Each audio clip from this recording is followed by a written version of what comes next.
Now, with this traditional yet slightly modern wedding comes questions of what's next for the Duke and Duchess of Cambridge. And we were wondering what it must have been like to be in or near the epicenter that was, shall we say, the royal wedding. We are joined now by Chris Caine. He witnessed Prince William's mother and father marry almost 30 years ago. Good morning. Thanks a lot for joining us today. Good morning. Welcome. Well, tell us a little bit about yourself. Well, I live in Fresno. I'm a criminal defense attorney here. I've been here since 1992. My family moved over from London in 1992, where I practiced as what is called a solicitor, the equivalent of an attorney here. Wonderful.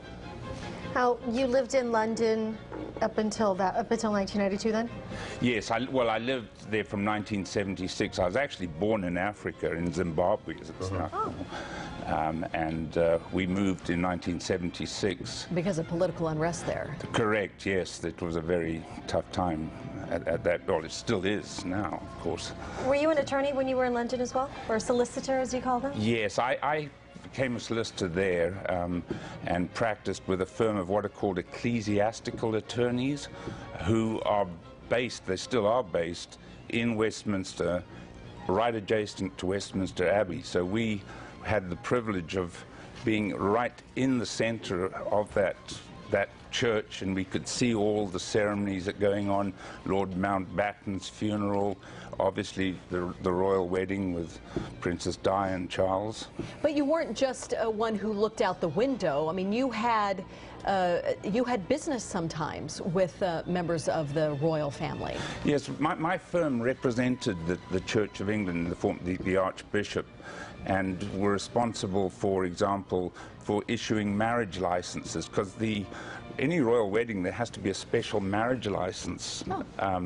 And the attorneys, solicitors, would prepare those documents and have them signed, and we got to see a number of people in that way. Well, did you notice any similarities or differences between the wedding you personally were able to see as opposed to the one this morning?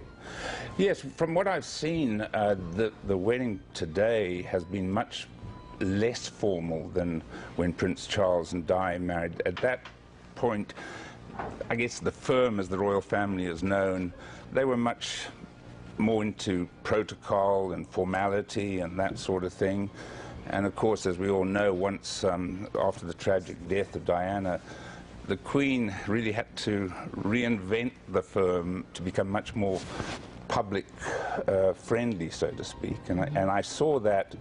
Very interesting, just seeing that clip there of the Aston Martin that Prince Charles, that William was driving. That is a real departure, just driving in an open car. And him driving as opposed to having someone driving them. Correct, yes, Yeah. that's a major change, and I think it'll signal where they're going. They're going to be much more people-friendly, more identified with the general public.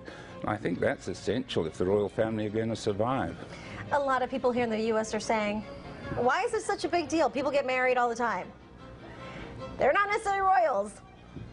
It's a big deal. It's a feel-good thing. I mean, let's face it, the Brits are great on putting on ceremonies and the tradition and everything that goes with that, and it makes people feel good, and Britain needs to feel good. They're in dire economic problems at the moment. But under all of that beautiful gloss and frosting is something that's very gritty and real, and it seems like such a dichotomy, because you have all of this and then you have the tabloids who will follow them and follow anybody and say the nastiest of things, even if it's not true. Yes, and I noticed Elton John said that the other day, that the British media, the paparazzi, are probably the worst and most negative in the world. They will hound this couple with every move they make.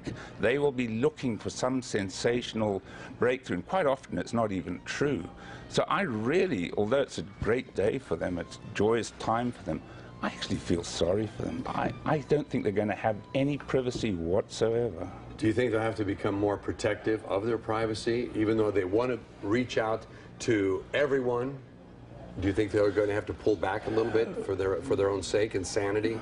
Well, they have to strike this balance between being visible and identifying themselves with the general public, and at the same time trying to protect their privacy. But the laws in England are quite different from here. The media have much more access to them. They can publish all kinds of bad things. And you know, that's one of the tragedies of Princess Di. She was hounded literally to her death by the paparazzi.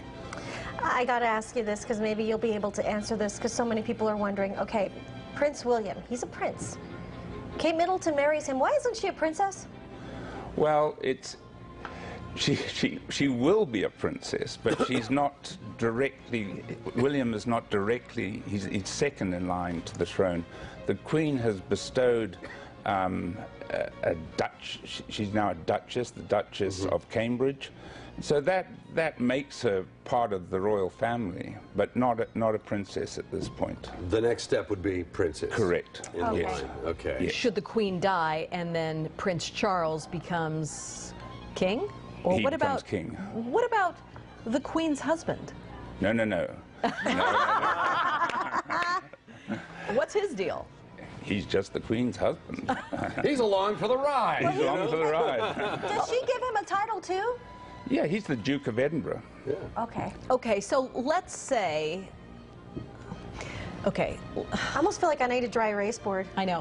Okay, and let's say Prince, or right now Duke of Cambridge, passes away when he is king. Okay. Does she become queen? You mean Kate? No, Kate will can not never be become queen. She's not in line. In line, okay. It goes through lineage. So in other words, you have Charles, who's next in line, and if he does become king, when he dies, then William will become the king.